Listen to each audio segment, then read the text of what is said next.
Reporting is ordered, sir. You awake? Sorta. Oh my gosh. You forget your coffee? For once, I don't need it. I gotta talk to you about something. Okay.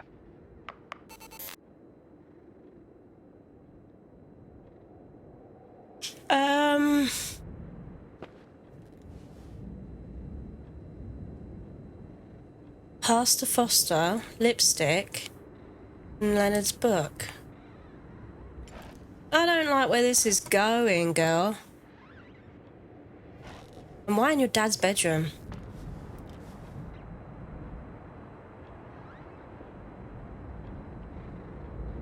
Graphologist Foster doubts on the authenticity of the goodbye note left by the girl. Oh. The uncertainty of the handwriting and continuous changes in style can be justified if a forgery or if written by a borderline personality. Even if this last hypothesis has been immediately discarded by experts. I saw Rachel in the Timberline Hotel. Oh no. Oh no. The 29-year-old girl from... We got a Fritzl situation. Claims she saw Rachel Foster, her schoolmate, 1981, in a corridor on the first floor of the hotel, but she ran away without saying anything. Glenda revealed to the Daily Reporters and that she tried to approach her, but it was definitely Rachel. This is just I don't know how it's possible, but it's definitely Rachel. This is just the last episode of the most famous love and death story in the county. Rachel ended it after her affair with Leonard McGrath, 30 years older than the teenager, was exposed to the public. We tried to speak with Rachel's father, Shepherd Foster, but he refused. Someone says that the young girl is still alive. Creepy. Keep following our monthly update to find out more about this story and more.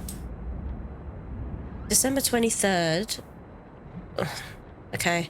8:30 a.m. Baffling call.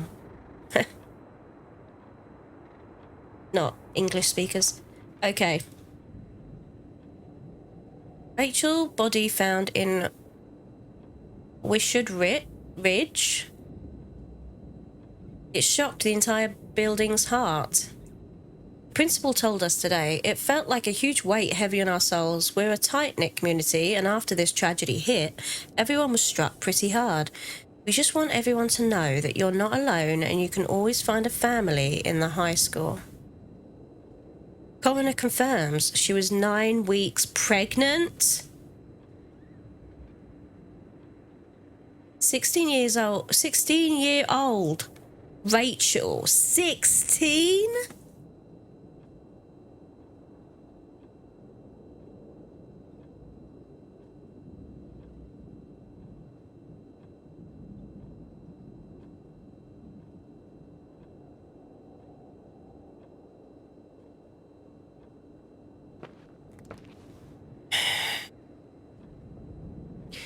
The body of Rachel, daughter of the... I bet there's a freaking easier way to read this, right? Oh, would that stop? We found a letter with a clear interest to put an end in her... Okay. Rachel was 9 weeks pregnant. He confirmed to the Daily she wasn't engaged with anyone. And Pastor Foster affirmed that he did not notice any strange behaviour in Rachel. There's nothing else to say, or more to say. Rachel became close to Leonard McGrath during the last months as she spent several hours at the Timberline Hotel in order to correct her dyslexia. What? What are you talking about? Oh, come on, mate. I want to read it.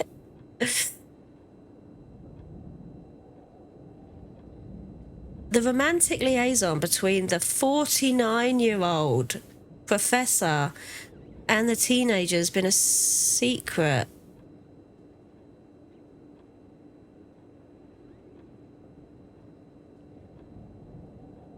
His wife exposed the scandal, eventually fleeing from the hotel with the couple's daughter, Nicole, a week ago.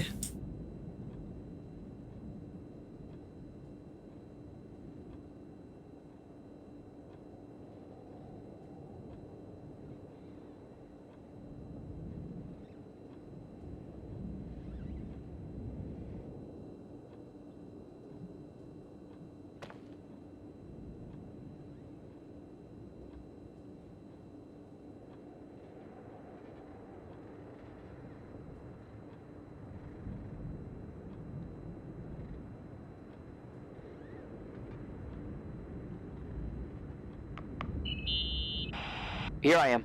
You didn't tell me you knew Leonard. I thought we'd been through that. Let me finish.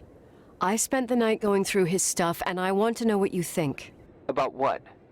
You obviously know more about this place than I do. About what went on here, since I left at least. Ooh, what do you mean, you went through his stuff? What are you looking for? Someone calls me and says Rachel is alive. Then a lipstick appears out of nowhere. It feels like something weird's going on. Rachel is dead.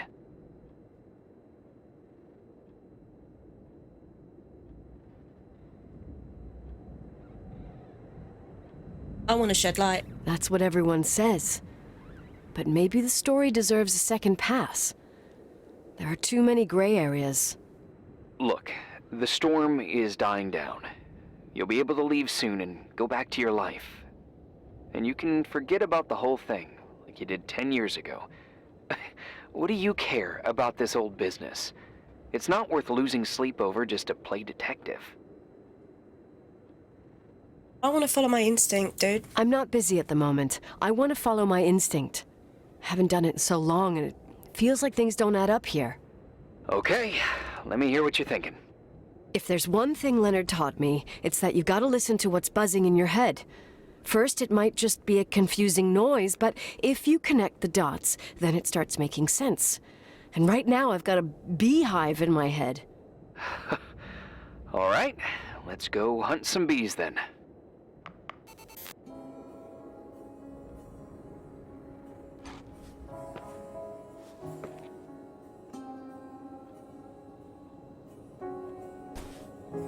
Yeah, that was an easier way to read them all. Great, fantastic. Love it. Yeah, I've read them all. That, I didn't get to read all of it, though. Can I not zoom in? Like, what? The body of Rachel, daughter of the pastor Foster, was found yesterday late in the evening at Wishart Creek, near Sheep Mountain in Missoula County. The investigators confirmed she jumped. Really? She jumped? What is going on here? After the events at the Timberline Hotel and her vanishing, we were all worried about the tragic ending. Rachel was a kind and truly good girl, said Matthew Lawrence, assistant to Pastor Foster. She wouldn't commit a sin like that by herself. She must have been overwhelmed by the sense of guilt. A week ago, okay, but I read that bit. Nah, what's going on here? They recovered someone, so that's the first thing I'd ask. If we're thinking she's still alive, then who did they find?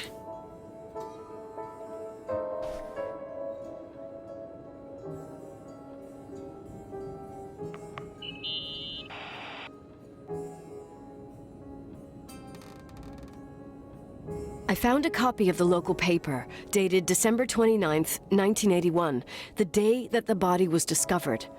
According to the forensics report, Rachel had been dead for days. She was 9 weeks pregnant. Yeah, that was the official version.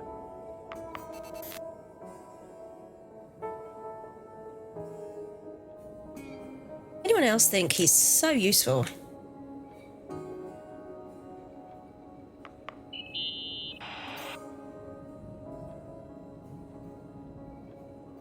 So, listen to this. Graphologists doubt the authenticity of the suicide note left by the girl. Who said that? An investigative journalist. The article came out a year after her death. You think it's a setup? Perhaps. Okay, well, I'll hear you out.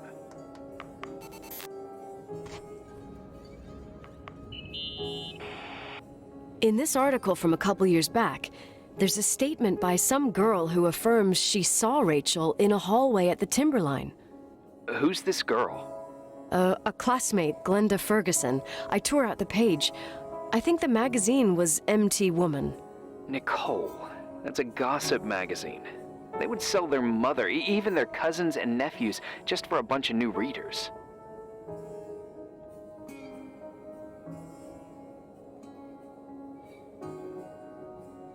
Neither's a good choice. I know, it's not a very reliable source. Rachel fell 90 feet into a void. She can't be alive. If that was Rachel. I thought I was the skeptical one here.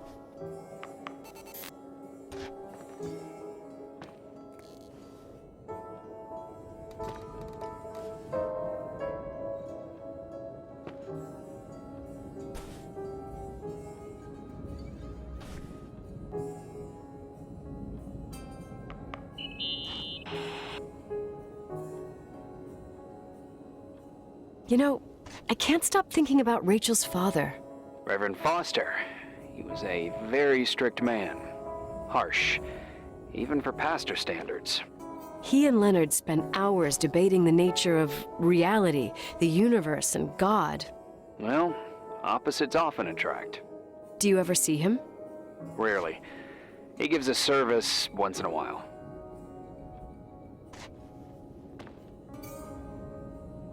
Back in the day, I thought he was a kind of reptilian with a human skin suit. Okay, now you sound like a conspiracy His daughter's theorist. death destroyed his ego. His faith made him even more cynical and lonely than he already was. I can remember him demanding total perfection from Rachel. There's her reason to That was leave. insane. You don't think he could have harmed his daughter? No. Hey, no. But even Reverend Foster is a player we shouldn't underestimate in this story. Just saying. Right.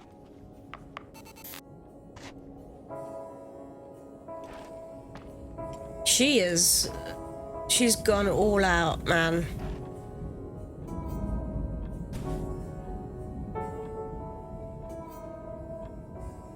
Shutting yourself into your gross den between mountains will not protect you. You will pay for what you've done. He hid her away because she wanted to stay away.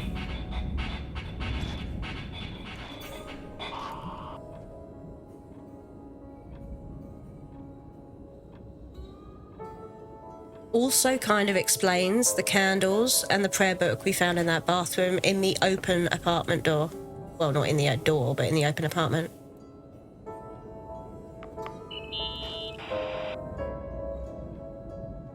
Hey, I found a book in Leonard's things.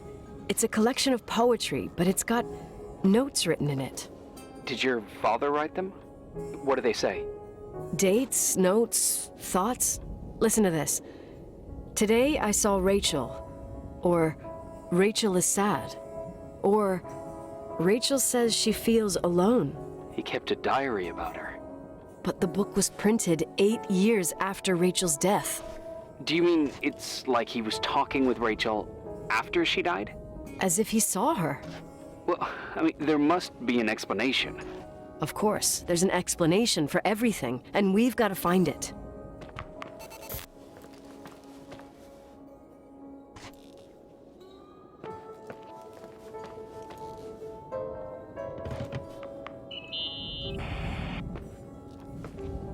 Remember the lipstick I found downstairs? Yep, you made a big deal about it. It doesn't smell. Should it? After they've been open for a while, lipsticks smell really bad. Maybe there's been other women. I mean... I mean, we can't say that there's no way. Yeah, sure. Leonard ruined his life over a 16-year-old, became a recluse, lost everything, and in the meantime, he supposedly had another lover, maybe even two. Could the cold have preserved it? Possibly. Anything else? Okay, I'd say that's enough. Yeah, that's enough for tonight. Today, or what the hell time is it? You think there's a lot to dig up in this old story? Until I know what happened. Maybe, maybe not. Until I know exactly what happened. Any objections? You don't need my approval. Good job. You're getting the hang of it. But sometimes it's better to leave the skeletons in the closet. Once they come out, you never know what they'll have to say. It's a risk I already considered. I can handle it. Hard-headed like your father. Trust me, at least on this one thing. Go to bed. You need it. Agent Crawford, this bit of advice. I'll follow it to the T.